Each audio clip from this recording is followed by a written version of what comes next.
You're live. It is Thursday, February 12th. This is Senate Transportation, and we are talking, continuing our little education about local option taxes, charter changes, and we have, Tucker Anderson from Ledgeville. Well, good morning, everyone. Tucker Anderson, Legislative Counsel. From what I understand, the committee this morning wanted to go through three big picture subject areas related to local option taxes. The first was some of the history of 24 VSA Section 138, which is the local option tax statute that is incorporated into Vermont's general municipal law. And then to talk about the chartering procedures and the adoption of local option taxes through charters, which is a practice that has largely faded away because of some updates just over the last year and a half to the local option tax statute that authorizes municipalities to adopt local option taxes without going through the charter procedure and without having to qualify under the former requirements of 1997 Act 60. And finally, we can wrap up with some discussion about what happened after those recent updates. I can even show you a map that your talented and hardworking Center for Geographic Information has put together that shows you the map of the local option tax municipalities. So while I am in a very tardy way joining the Zoom meeting and getting ready to share my screen, I'll give you some background on how Vermont's municipal law operates.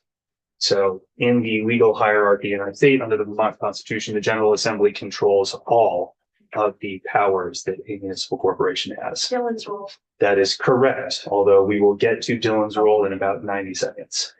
The first thing that you need to note is that under Section 6 of the Vermont Constitution, the General Assembly, as part of its supreme legislative authority, has the power to constitute towns, cities, and boroughs. That means effectively all municipal corporations, from your counties to your districts to your towns and cities, all the way down to the smallest incorporated villages and even the unincorporated unified towns and gores of Essex County.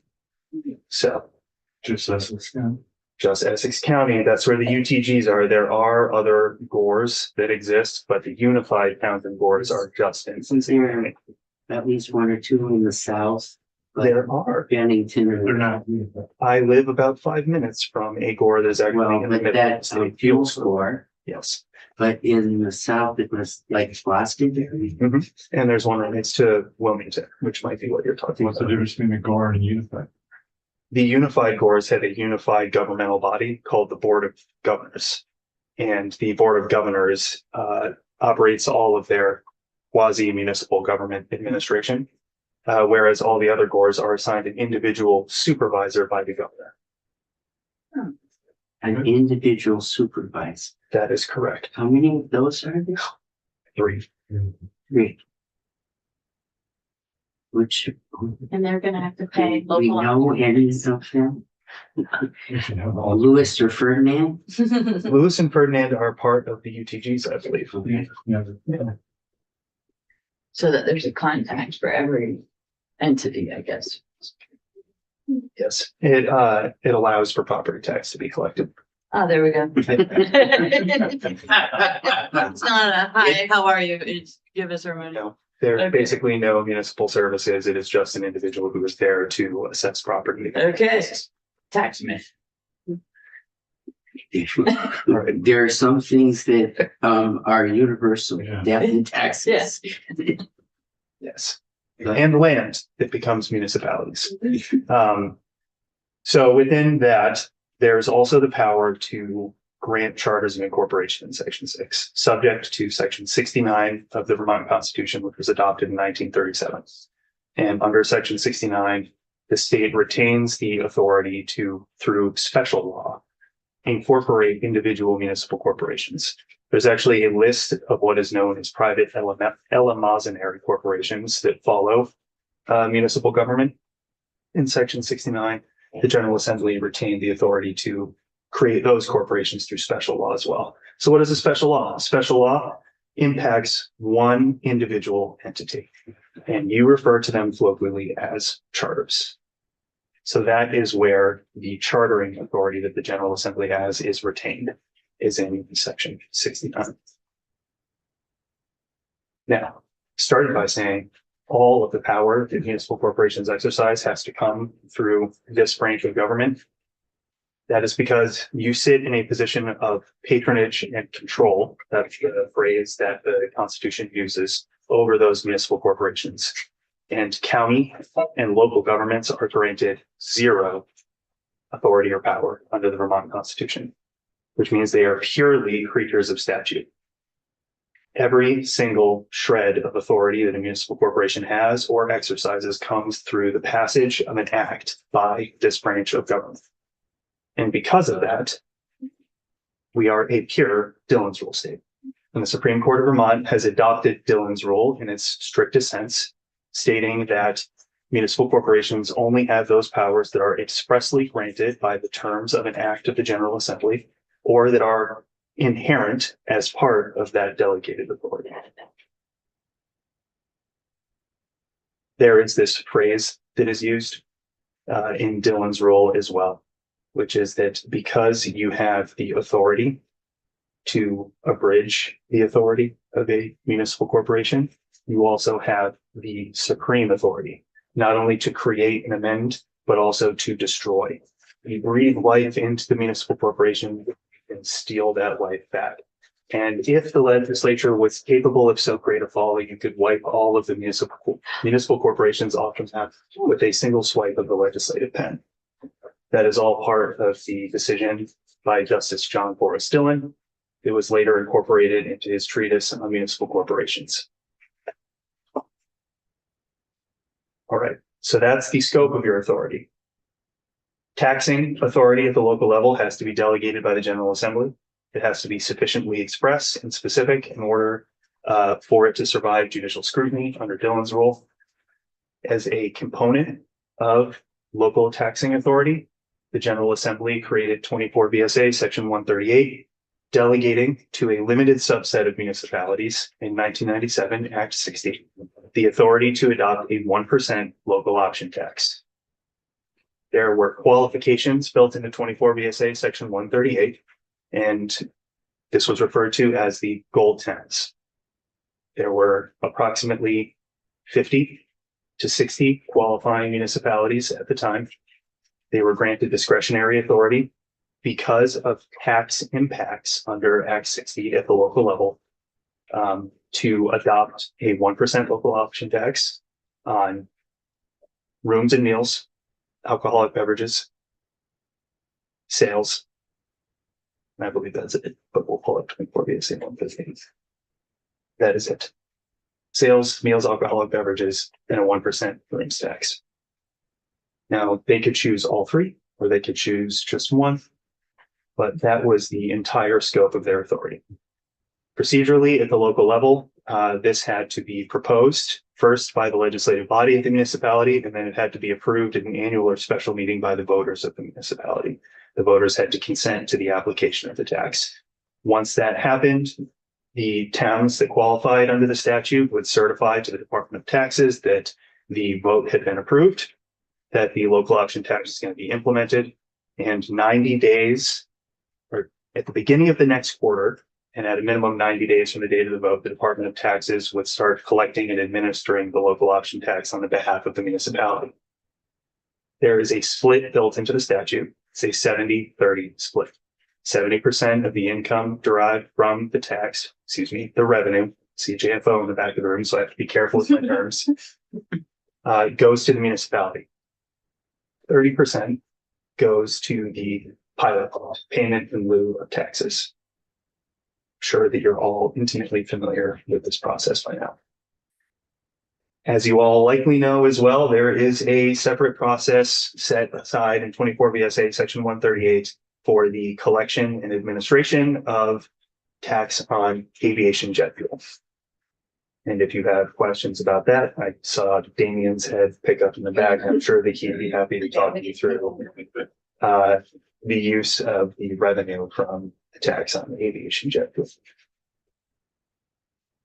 Over time, municipalities that did not qualify under the statute realized that they didn't have to qualify because under 17 VSA section 2645, they could petition the General Assembly if they followed the appropriate procedure and got consent of the voters to have the General Assembly grant them a charter.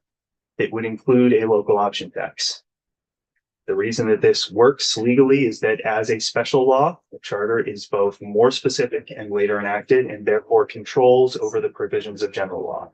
So even if the municipality didn't qualify under the formula in 24 VSA section 138, they could qualify simply by proposing a charter and having it approved by the General Assembly. Now, this happened for approximately 20 years. So from the early 2000s all the way into just a couple of years ago, that was the primary way that municipal corporations that did not qualify under the original formula adopted a local option tax.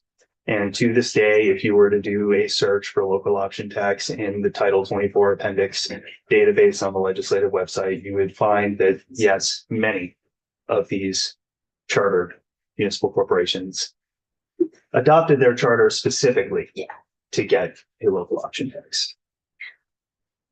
Within that realm, municipal corporations developed some interesting procedures and requirements for their local option taxes by charter. They focused on specific bases for the tax. So they might only apply it to rooms in the town of Elmore.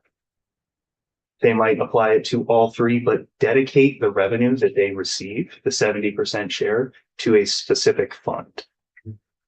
It was something that was very common for a long time in the charter local option taxes. A few years ago, 24 VSA section 138 was adopted, as I said, to allow any municipality in the state to hold a vote to adopt a local option tax. There was a soft limit put on this, which is the Department of Taxes had to receive the results of the vote and approve the implementation of the local option tax. And the Department of Taxes was granted authority to limit the annual number of new local option taxes to 5 municipalities. I don't know if that has been the practice over the last year, but that is what was built into the new provisions of We're allowed to, or it is a hard, it is. They are allowed to cap at But 5. just say you gotta wait, even Correct. if town voting. We're gonna have the tax department in because they have a list of who potentially, and they can give us a picture and maybe a history of what they've done, whether they've held down to 5 or not. Go ahead. It's not capped. I mean, they can cap it at 5. They don't have to. That is correct. It is I discretionary. think there's 7 in front of them. Right now, Right now. Okay. That's one question. yeah, So there's those towns that were originally, they can just do an option tax. They don't have to come to the legislature because they're not doing the charter, but any other town has to do the charter and the charter has to be approved. So with the changes, they would have to vote to send it to tax now. So the formula that was initially adopted under Act 60 is no longer. It's just all of the municipal corporations in the state are capable of adopting this But do they pending have approval the from charter, the taxes.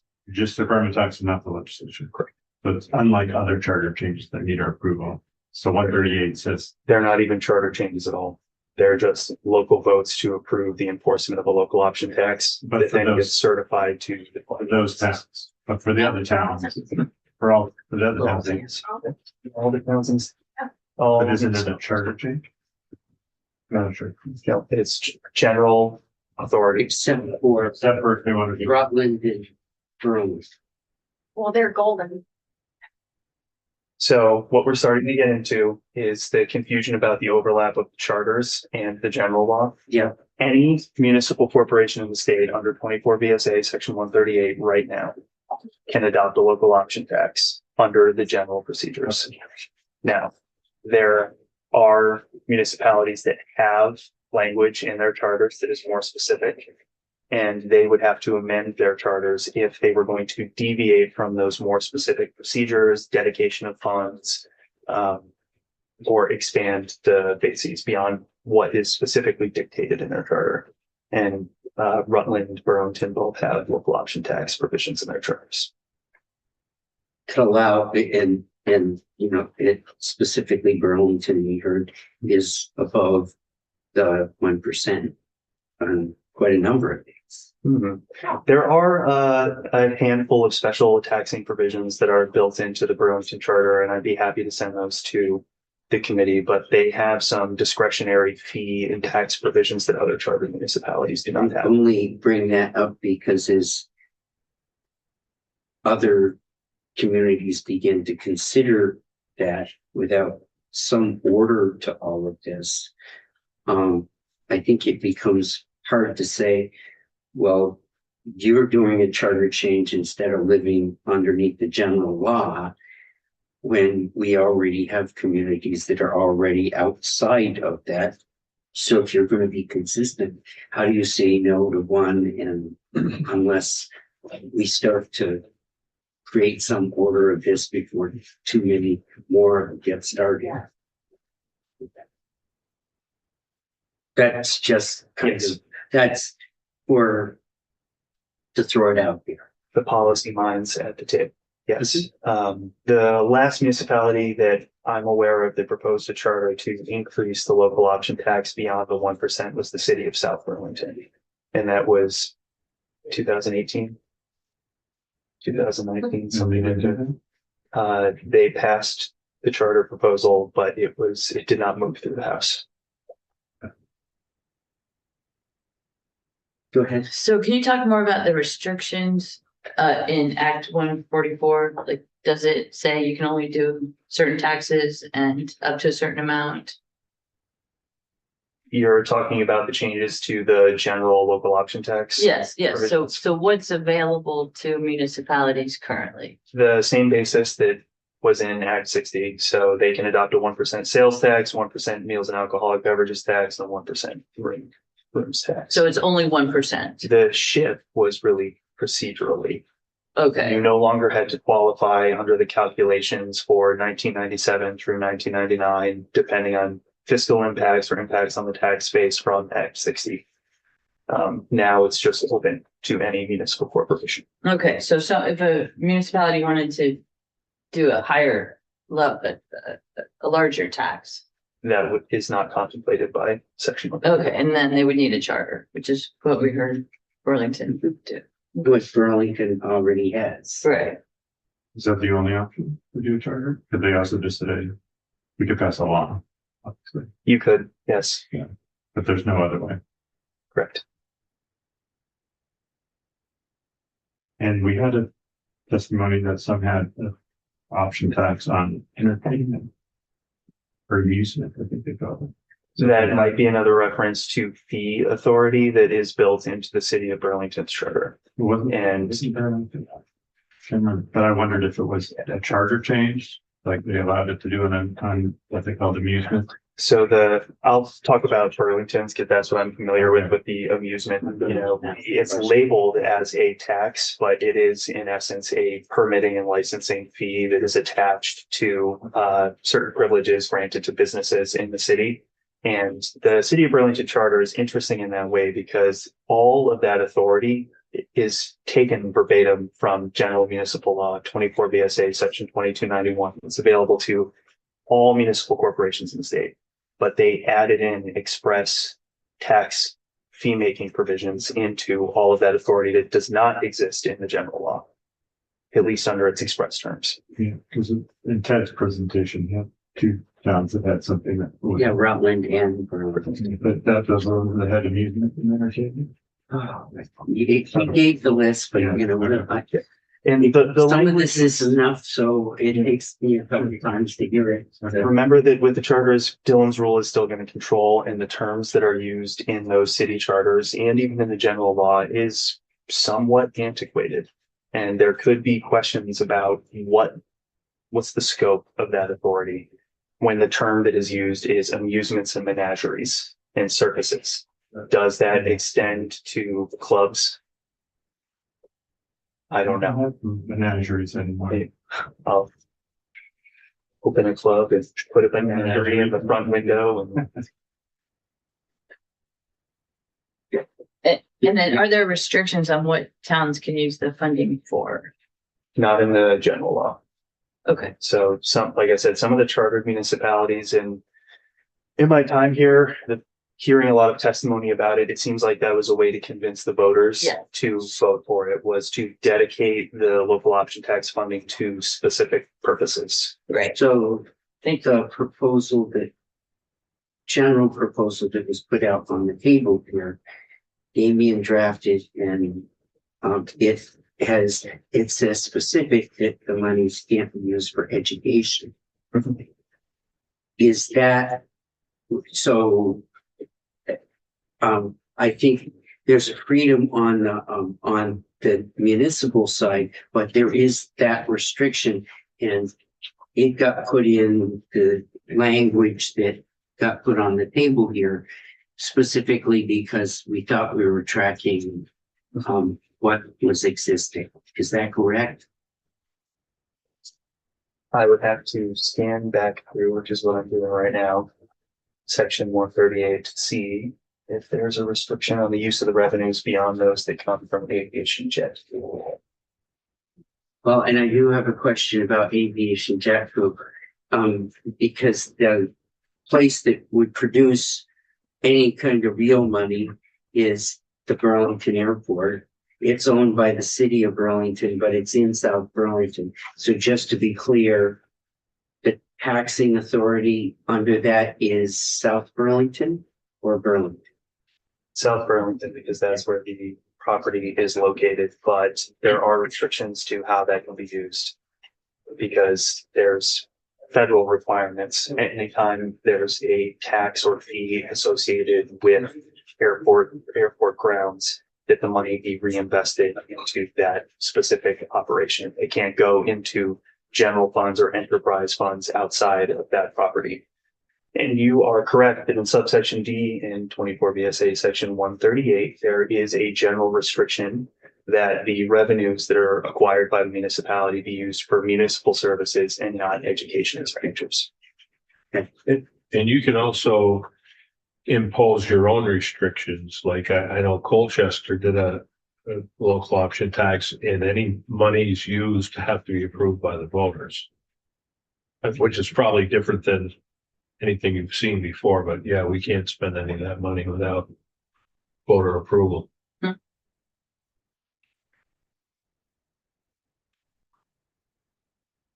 And so a town should pass this like Rutland, and it was, that's what that's the was Rutland and Burlington. Other towns, I would assume would want to do this because they get 100% of the revenue. But they're just not doing it because we likely don't let them. We let Burlington and Rutland for whatever reason when those were passed. Is that, or is there another reason they wouldn't? And it's not a legal question. Yeah, I don't want to speak on behalf So of. there's no other legal framework that's preventing them from doing it other than the approval of the legislature. Correct. So do we collect the money for Burlington and Rutland? So it depends what we're talking about, because if we're talking about the local option tax that is applied in those cities, yes, the Department of Taxes collects those. If we are talking about the other taxes or fees that are authorized by the charter, those are completely separate from the local option tax procedures that require collection and administration by the Department of Taxes. It just to make sure I get this. So if you have a charter and we are collecting, do they live with the same split that all of the other communities, or because they're a charter town and they have done this outside of the general procedure, do they have, how does that work? They live with the same procedures and the same split. So either they refer directly to 24 VSA section 138, which is about half of the charter provisions, or the charter is silent, which means that the general law controls and Department of Tax collects and does the split anyway. There's a minority of municipal charters that expressly state we have the 70-30 split. Burlington was one of them. Now, last year, if you remember, the emergency management bill that was passed out of the GovOps committees changed the split to 75-25. And there were 5 sections of that bill to go into the municipal charters that specifically required the 70-30 split to clean that up and instead just track 24 VSA 138, so that if there are any changes in the future, the charters will automatically update. But if the municipality passed a gross receipts tax, like Burlington did, they don't have to abide by that because it's not a local option tax. Correct. They could call it a local fund tax. Now, there might be other procedures in Title 32 that they're required to follow, but they would not have to follow the specific procedures in 24 VSA Section 138 that require the per return fee and the They have to do all the 75.5. admin. work.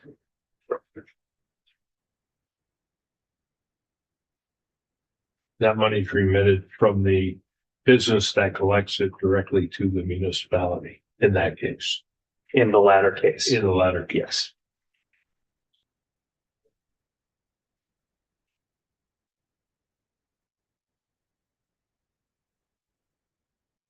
I knew a lot of this already. This, Well- we got off to spend quite a bit of time on this topic, so I guess I'm just wondering, like. There's nothing that I've heard from Tucker that makes me think that anything that we've talked about is still feasible within the Stowe I, extra 2% piece, but.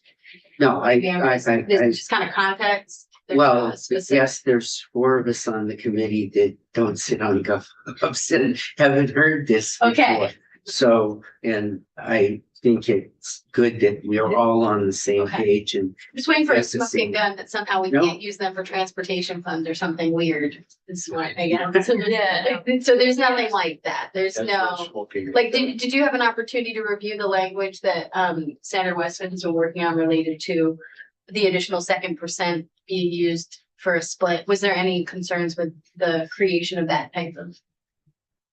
So I have seen that, or at least a version of it, and no flags for me, but that's more of a question for Damien, who has more intimate knowledge of the funds and requirements there. And does transportation have a supporting but not supplanting requirement?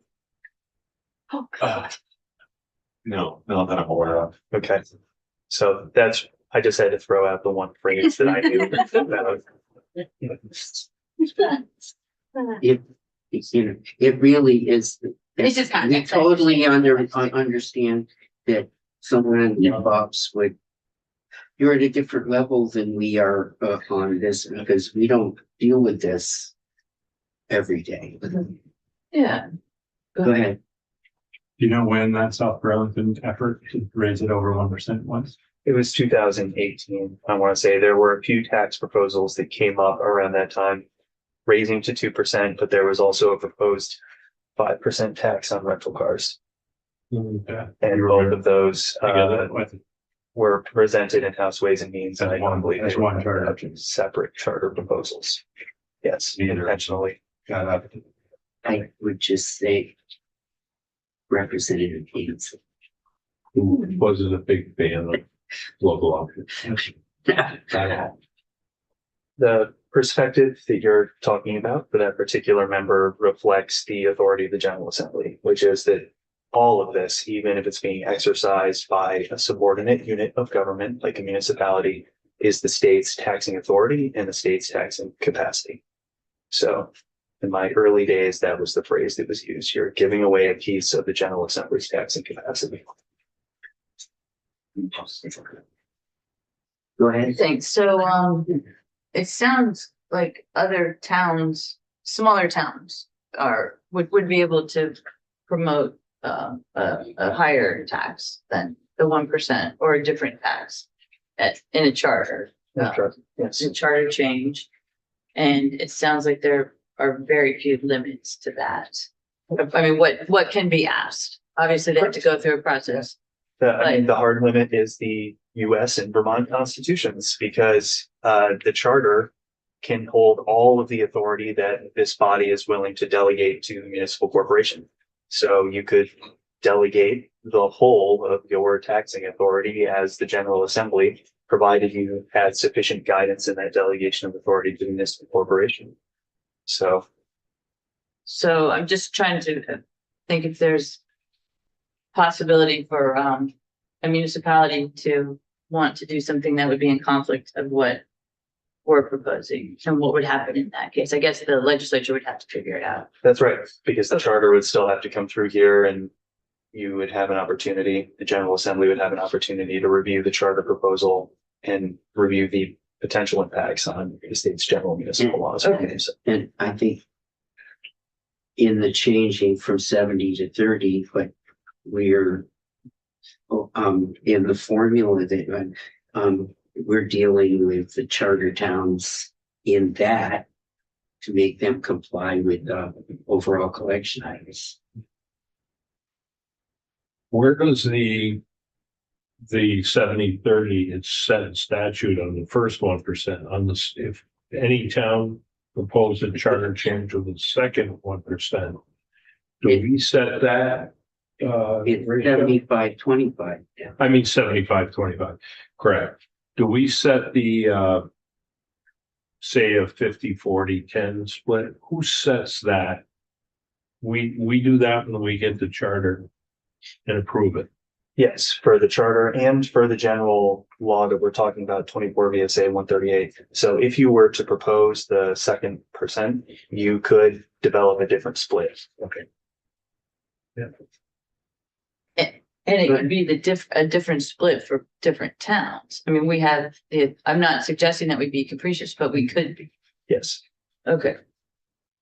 And that is because all of the municipal corporations are creatures of the state. Okay. So you can treat your creatures differently. So does every town have a charter? No. No. How many have charters?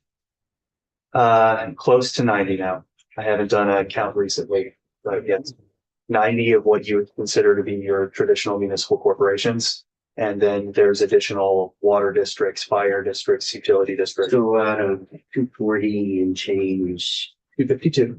252, there's 90, so it's 2/3, 1/3. Roughly. A little more than one. Yeah, I think, we're just doing that. You mathed faster than I possibly could Yeah. at this hour of the morning. So it took me a second. I had to do 50s first. Yeah, that was really what I did. So, okay, you got me off track.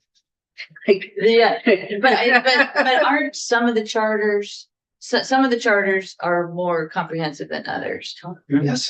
So some of them are kind of like a little definite, not little, but a definition of everything that the town does, and others are just limited, right? That is correct. There is So it's, Burlington's a little more, there's this comprehensive, right? yes. Yeah, yeah, Burlington's is the longest and the most comprehensive, and the shortest is the town of Danville, which is one section that requires that they vote by Australian ballot at their annual meetings, and there's a proposal to repeal that in the House right now. So they would definitely have the shortest charter because it would just be bracketed repeal note. Okay, yeah. So just because a town has a charter doesn't mean that it's doing anything about option taxes or any particular item. Yeah, there but, was. but if you have But a it's good to- charter, you could always amend the charter to do a local option that's separate from, a lot easier than total creation. And any municipality in the state could propose to adopt a charter Yep. for the first time. So Yep. in this conversation, the town of Montgomery is a recent example. They adopted a charter specifically for a local option tax of limited duration that was tied to some public sewer projects that they were implementing. So Okay. It was 2019 where Burlington did the tax charter on rental cars. so They had a separate bill just for rental cars, happy. And Well, introduced by all members. that was a while ago. Because most likely will kill the extra 1% also. They were together. they were separate. In 2019, they were separate. Yeah, but that's Burlington. It's, South Row. South Burlington. They're there. Yeah. They that's have where all the the airport. cars And a lot of states have looked at rental car fees. So just to be clear, the second 1% they were proposing wasn't tied in with the 5% rental car. That is correct. They were separate They proposals. were separate. It's not 5%, half. At least in 2019, they might have tried an earlier version. And it was promptly sent the Ways and Means. I got honest. Or it went to Duff. Definitely. Representative Ansel was a force unto herself. Yeah. She was my statement. Yes, I know where she came from. She was good at what she did. I think you've given us a lot to think about today, and it probably won't be the last. This is, at least for some of us on the committee, a learning experience. Well, thank you very much for having me. If you have no more questions, I do like Leave you your spring to- pie. Work on that one now. yes. Every municipal corporation in Vermont must have a menagerie. Good luck with that. We are about to Matt. Matt's on Zoom, I'm just letting you know. What? Matt's on Zoom. Okay. And it will be front plates.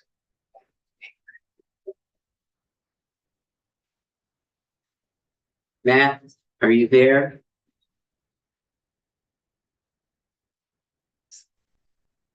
Yes. Good morning.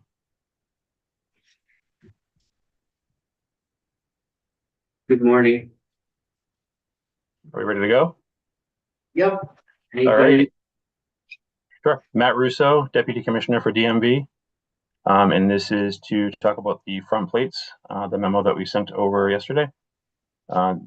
DMV is supportive of the removal of the requirement to produce and display the front plates on vehicles in our language in the bill. However, we are opposed to any language that would direct the issuance of a specialty plate for a couple of reasons. The cost to produce small quantities of specialty plates would far outweigh the revenue and leave it in a deficit. In addition to many organizations that have already requested this in the past, and it would open the door to having the need to create more specialty plates for every organization that reached out, sort of setting a precedent. So was the memo from the commissioner? Yes. I think, Yeah. Oh, okay, yeah, Better that than- matters. yeah, There we go. I think some of us, if we could just take a second to read it. And Sure. Yep.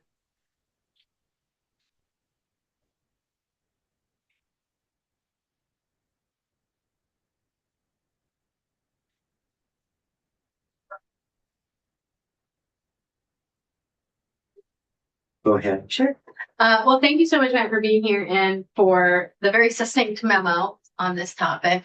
So if I'm understanding correctly, you're not in favor of S-234 largely because of the cost deficit that it would create. And if I'm not fully understanding the math you've got under the cost implications piece yet, but could you just describe how much what that deficit would be and what we would be costing the state if we moved forward with an individual specialty plate? I don't know exactly what it would be because it all depends on quantity. And the plate shop would have all that information as far as what quantities would be needed to produce in order to at least break even. I guess I had misunderstood the previous testimony we had gotten from the treasurer's office at B Green, because it seemed like they were actually going to have a surplus of money that they were then going to allocate to a specialty fund. So I guess that's where I was missing the boat on it. So if they had fundraised and raised enough money above and beyond to go to a specialty fund, instead, could they use that money to offset the cost difference for DMV and then just have less money go to the specialty outdoor recreation fund they had identified? I'm not really sure how it would work, what the technicalities would be as far as funding it themselves and paying for it. I don't think I could answer that. Okay. Go ahead. Hi, Matt. So you do support removal of the front plate and Correct. allowing the public to display front license plates, but you don't support is it accurate to say you don't support DMV being the producer of the front plate? Is that what you're saying? Correct. Yep. That someone else would produce the front plate? So yeah, there are companies that make plates, like for dealerships, for instance. They have a front plate that has the dealership name on it. So there are opportunities out there. DMV, we're opposed to DMV producing or distributing plates. Okay, so what about having regulations or standards for the front plate? Yeah, I don't know that I could speak to that. I think limiting people would create some issues. And not limiting would create issues, is my opinion. But so and then a different question, what about safety? Because I don't know how much testimony we've taken, I don't remember, but I know I've heard from constituents that they're concerned if we don't have a front plate that cars are less visible. And I think we heard that from law enforcement. But maybe we Law haven't. enforcement hasn't been in this year. They Prior haven't? years, they have. Okay, Law enforcement, the state police, we were invited and they declined. oh, okay, so somebody should be thinking about safety. And there was a reason that we had front plates in the beginning, and so I think we should have that conversation before we decide not to have front plates. Yeah. I would just say, I think that the other piece that's kind of missing from here is that maybe just the memo doesn't cover it because it's not a very good argument for DMV. But you are still charging the same amount for both plates. Currently, So we are. And I mean, you would still be charging the same amount even with one plate being sent to a purchaser. So I can understand why you're in favor of it because it does have the cost savings for you. But what we heard from DOC was the move from 2 plates to 1 plate was going to cause a deficit in their shop. So I'm just wondering if we could respond to that. Because I think that's my biggest hang up right now with the proposal is, sure, we might get some savings in DMV potentially. We might have all the safety risks perhaps that we're maybe not going to hear about. But we are certainly going to have a cost to DOC. So I'm wondering if you have talked to them or if. Yeah. I remember the testimony. I believe they said it could potentially have that impact on them. And I think there was other information they needed in order to make that decision. But we haven't spoken with them at length on what it would cost. Right, yeah, I think my decision on if I would be in favor of the language as proposed from DMV would be if there is a cost deficit to DOC. That would be a key piece of information for me to make a decision. So I don't know how we get that information, but it would be important for me. Yeah, and I just want to add to that I think generally we should, unless there's a really good reason, not have one department subsidizing another department, especially when they're in different funds. So I want to be clear, this, your language said supports removal of the requirement. Here and does not directly instruct, the department, to take the plate off. I think what we mean by that is that the language that we have in our original bill was just the removal of the front plate. So we're in favor of keeping it that way and having the front plate not be a requirement. Okay. Oh, wait, can I get clarification? Because I think I'm misunderstanding that. So I've got but your point is you still would be sending 2 plates. Well, we would go to 1 plate. Okay, yeah, so it's just getting rid of the requirement and also not sending 2 plates. Right, in the production of the second plate. Okay. Okay. Okay, so just one more time. So is the only reason, it sounds to me that your only reason for wanting this is because you believe that the DMV would save money. Oh, I see the commissioner. Oh, yeah, the commissioner. I will jump in on this. Andrew Collier, Commissioner DMV. That's not the only reason. Okay. We fully believe and have seen the front plate requirement has not been in effect, and I've said this before since Irene. Since people started using Vermont front plates, since we've had the temporary registrations that people use as real registrations, it just people that have valid registrations are not putting front plates on their vehicle, and it's not getting enforced.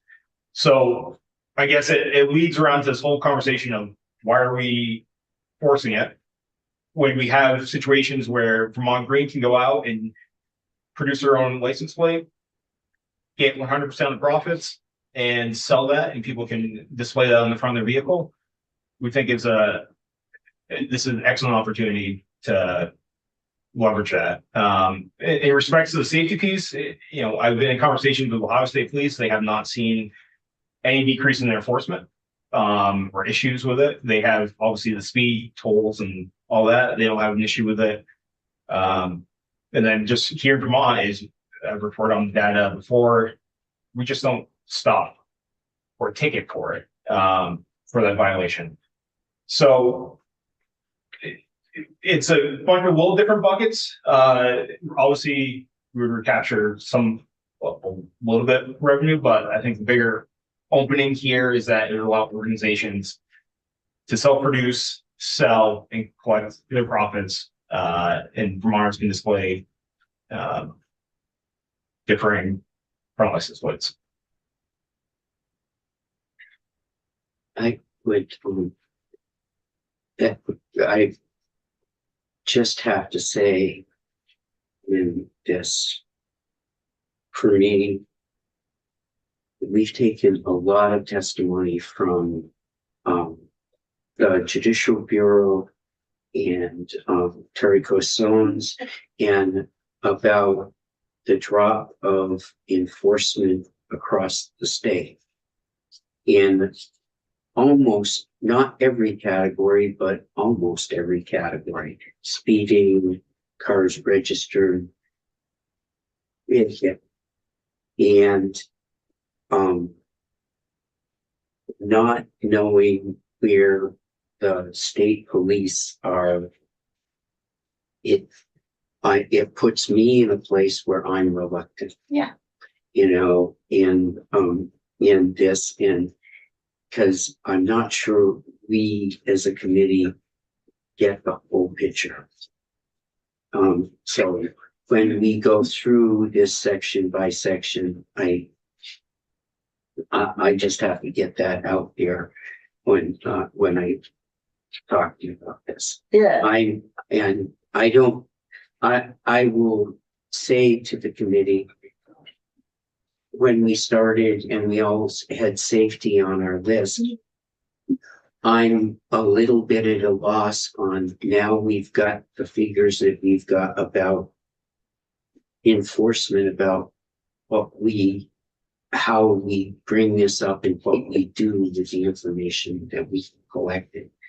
And this touches that.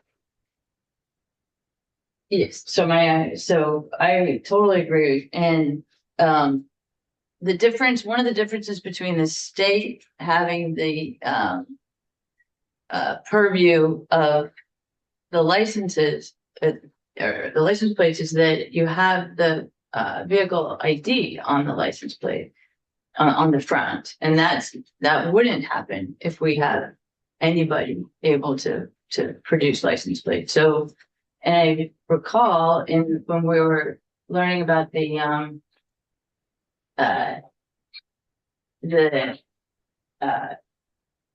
thing that you have in the northern part of the state, it's not radar, but it's a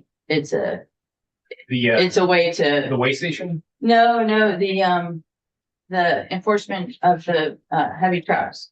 Yeah, the way station, the in-road Yeah, trucks. Yeah, I'm sorry, waste station, I was thinking about it is it servicing, but Yeah. that is especially effective with the front plate. That's how you identify a vehicle is the front, not It's the back. the DOT number on the side of the truck. So that, Okay, but generally those are pretty effective. They're more effective if you have a front plate. I mean, I can't talk on that. I know in Quebec, they have automated speed enforcement cameras and they don't require a front license plate. Okay, there. well, Same some- with Ohio, and they did with their. yeah, this just seems very, not completely, we don't have enough information at this point, at least. Well, This seems when like, we get to Yeah, go okay. through the bill. At this point, I'm gonna say thank you to Matt and, we are supposed to meet the, Natural Resources Committee in room 10. In, oh, 10:15. actually 15 minutes, 10:15. And, thank you, Matt. Thank you. You will, there are paper copies of this document. It should be posted on our website. And we're on at 10:15 with them. So I'm gonna give you a 20-minute break. And, we'll meet them in there. The issue is Act 250, in transportation projects. And I think the agency wanted to highlight some projects. So this is mostly going to be about highlighting of the projects. They will have a proposal eventually around, I don't know if they're going to present that, but what they wanted to do was talk about specific things which they feel is a problem for them and highlight it to communities. So